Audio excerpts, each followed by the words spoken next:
इस वक्त आप हमारे मॉनिटर स्क्रीन पर जिन्हें देख रहे हैं ये बहुत बड़ा चेहरा है।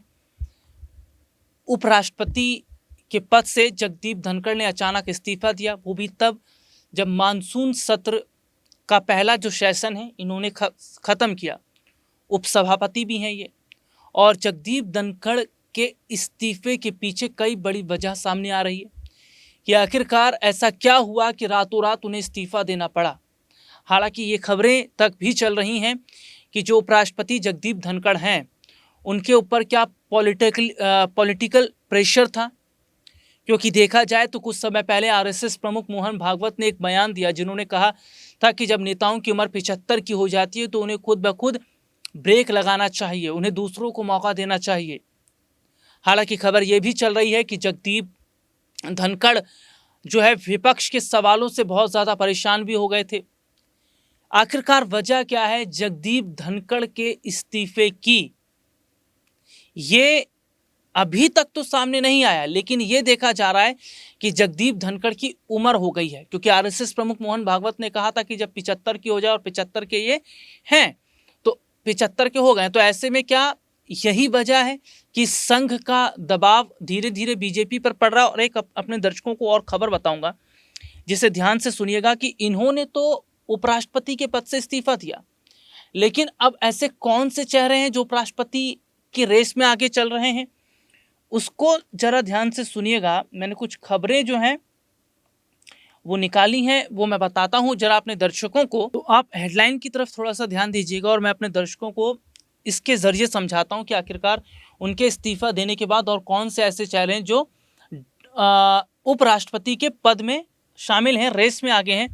जगदीप धनखड़ के बाद उपराष्ट्रपति की रेस में कौन से नाम सोशल मीडिया पर अटकलें चल रही हैं, तो कौन कौन से नामों को लेकर अटकलें चल रही हैं। देखिए, जगदीप धनखड़ ने उपराष्ट्रपति पद से इस्तीफा दे दिया। जगदीप धनखड़ का इस्तीफा चौंकाने वाला था।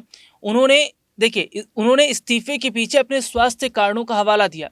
राष्ट्रपति को लिखे पत्र में जगदीप धनखड़ ने लिखा कि वह तत्काल प्रभाव से अपना पद छोड़ रहे हैं। अब यह चर्चा शुरू हो गई कि आखिर अगला उपराष्ट्रपति कौन होगा। संसद का सत्र चल रहा है, बिहार में विधानसभा चुनाव भी होने वाले हैं। इस बीच उपराष्ट्रपति का इस्तीफा सरकार के लिए परेशानी का सबब बन सकता है। विपक्ष इसे भी एक मुद्दा बना सकता है, लेकिन सबसे अधिक इस बात की चर्चा हो रही है कि आखिरकार अगला उपराष्ट्रपति कौन होगा। सोशल मीडिया पर कई नामों को लेकर चर्चाएं भी हो रही हैं।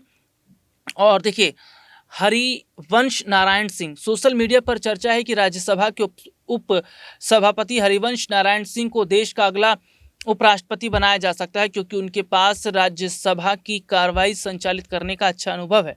वह जेडीयू के कोटे से राज्यसभा सांसद हैं और जेडीयू इस वक्त एनडीए का साथ है। इसके साथ ही बिहार में विधानसभा के चुनाव होने वाले हरिवंश नारायण को लेकर चर्चा चल रही है। राज्यसभा के वो उपसभापति भी हैं।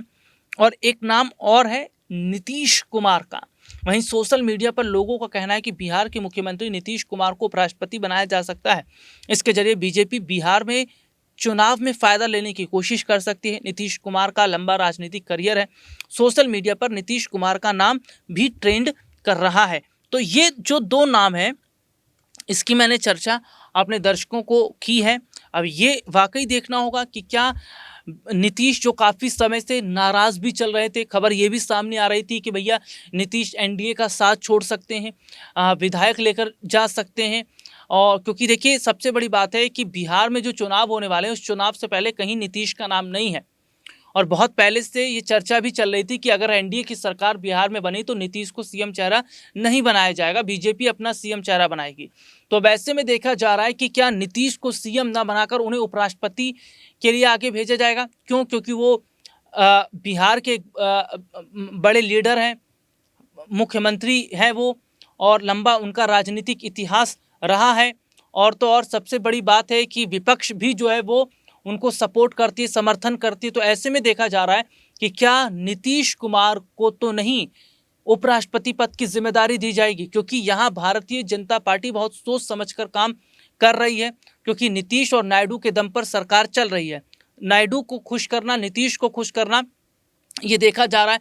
तो ऐसे में क्या नीतीश को अगर उपराष्ट्रपति पद की जिम्मेदारी मिलती है तो ऐसे समय में क्या माना जाए कि बिहार चुनाव एक लंबे जो है आंकड़े से भारतीय जनता पार्टी चुनाव जीतती नजर आएगी, क्योंकि बिहारी हैं और बिहारियों पर जो प्रभाव डाला जाएगा, और जिस तरीके से देखा जा रहा है कि महाराष्ट्र वगैरह के अंदर यूपी और बिहार के जो लोग हैं जिन्हें जिस तरीके से परेशान किया जा रहा है और जिस तरीके से कहा भी जा रहा है कि भैया जो बिहार के लोग हैं उनके लिए कुछ नहीं किया जा रहा, तो ये मौका क्या बीजेपी के पास है कि नीतीश को अगर उपराष्ट्रपति बना दिया जाए तो बहुत बड़े हद तक जो विपक्ष उनकी बोलती बंद हो जाएगी। अब ये देखना होगा कि क्या बड़ा फैसला होगा बीजेपी का उपराष्ट्रपति पद को लेकर, और क्या विपक्ष भी नीतीश को लेकर सहमत हो जाएगा।